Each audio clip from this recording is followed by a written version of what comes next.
ఎట్టకేలకు రాజాసాబ్ జనవరి 9వ తేదీన అయితే రిలీజ్ అయింది. సో రిలీజ్ అవ్వంగానే ప్రేక్షకులు ఎంతో డిసప్పాయింట్ అయ్యారు. సో సినిమా బాగాలేదు అనేసి నెగిటివ్, ప్రతి ఒక్కరు నెగిటివ్ టాక్స్ అనేది మనకి వినిపిస్తుంది. సో దీని గురించి మనతో మాట్లాడడానికి గ్రేట్ ప్రొడ్యూసర్ అయినటువంటి నటికుమార్ గారు ఉన్నారు. కొన్ని విషయాలు అయితే మనం దీని గురించి అయితే అడిగి తెలుసుకునే ప్రయత్నం అయితే చేద్దాము. సార్ నమస్తే. సార్ నమస్తే. రాజాసాబ్ 3 years నుంచి ఫ్యాన్స్ వెయిట్ చేశారు, రిలీజ్ అయింది, కానీ అసలు బాగాలేదని ప్రతి ఒక్కరు అంటున్నారు. అలాగే డైరెక్టర్ మారుతి రావుని కూడా పబ్లిక్ గానే తిడుతున్నారు. ఇంటికి వెళ్తామని కూడా కొంతమంది ఫ్యాన్స్ అంటున్నారు, చుట్టుముడతామని. సో దీని గురించి మీరు ఏమంటారు సార్? ఇంటర్డ్రెస్ ఇచ్చారు కదా రమన్. అవును, ఆయన ఇంటర్డ్రెస్ ఇచ్చారు, ఆయన ఎస్కేన్ గా తొలగొట్టారు. ఇవన్నీ మనం పక్కన పెట్టేస్తే ఇప్పుడు సోషల్ మీడియాలో టాక్ ని మనం కరెక్ట్ గా పని పెట్టుకుంటాం. టైం ఉంది, ఇంకా సోమవారం దాకా టైం ఉంది. సినిమా ఎలాగుంది ఏంటి అనేది మనం డిస్కస్ చేసి చేయాలి తప్ప ఇప్పటికిప్పుడు మీరు రాత్రి సూపర్ ఫ్లాప్, సూపర్ హిట్, ఎన్నో సినిమాలు నెగిటివ్ టాక్ వచ్చినవి సూపర్ హిట్ అయ్యాయి. ఇలాగే కామెంట్లు చేశారు, కామెంట్లు చేసిన కొంతమంది ఉంటారు.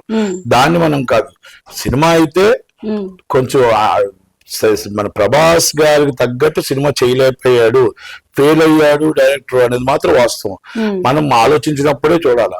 ఆయన శిఖరం, ఈయన ఎక్కడ. ఈ డైరెక్టర్ అన్నాడు స్మాల్ అండ్ శిఖరం, అంటే ప్రపంచంలోనే బిగ్గెస్ట్ హీరో, కలెక్షన్ ఉన్న హీరో. ఆ హీరోకి ఆయన ఎలా సరిపోతాడు? కనుక అది ప్లానింగే ఫస్ట్ తప్పు. రెండోది, ఆ సినిమా ఆయన ట్రాక్ చేయలేకపోయాడు, అదైతే వాస్తవంగా ఉంది. కాకపోతే ఇప్పుడు కలెక్షన్స్ అనేది ఎక్కడ తగ్గలేదు. ప్రభాస్ గారి మాన్యా మీద కలెక్షన్స్ వెళ్ళిపోతున్నాయి.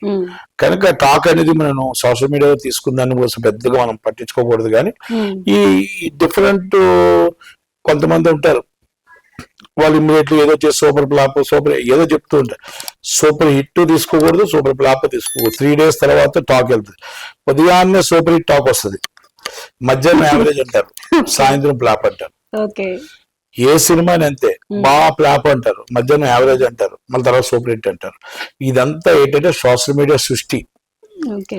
కనుక సినిమా చూసేవారు ఫస్ట్ డే అభిమానులు, సెకండ్ డే చూసేవారు ఆడియన్స్, థర్డ్ డే చూసేది ఆడియన్స్.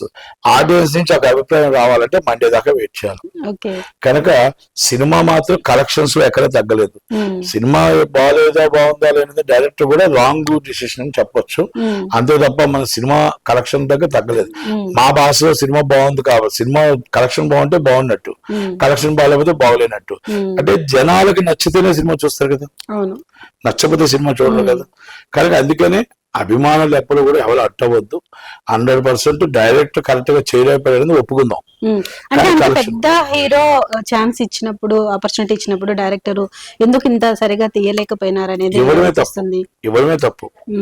ఆ డైరెక్టర్ ఆ హీరోకి సరిపోదు. ఒక సలార్, ఒక బాహుబలి 1, బాహుబలి 2, ఒక వర్షం, ఆ వ్యక్తిని చూడటానికి ఇలా వెళ్ళాలి.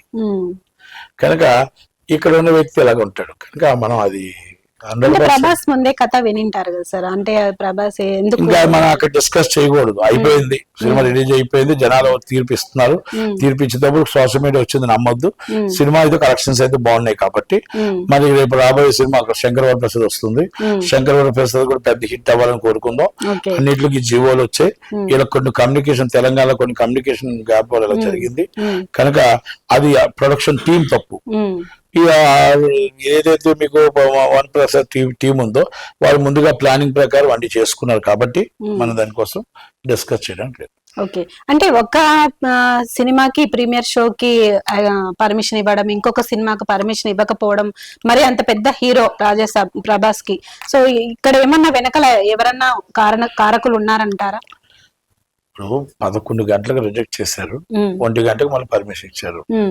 అది ప్రొడక్షన్ వాళ్ళది, వాళ్ళు కరెక్ట్ గా అప్లై చేయడం రాంగ్ జరిగిందా, లేకపోతే ఎక్కడ కమ్యూనికేషన్ గ్యాప్ వచ్చింది, అభిమానులకు ఎందుకు చెప్పలేకపోయారు, అలాగే థియేటర్ వాళ్ళకి ఇంటిమేషన్ ఎందుకు చేయలేకపోయారు అనేది అది టీం చెప్పాలి.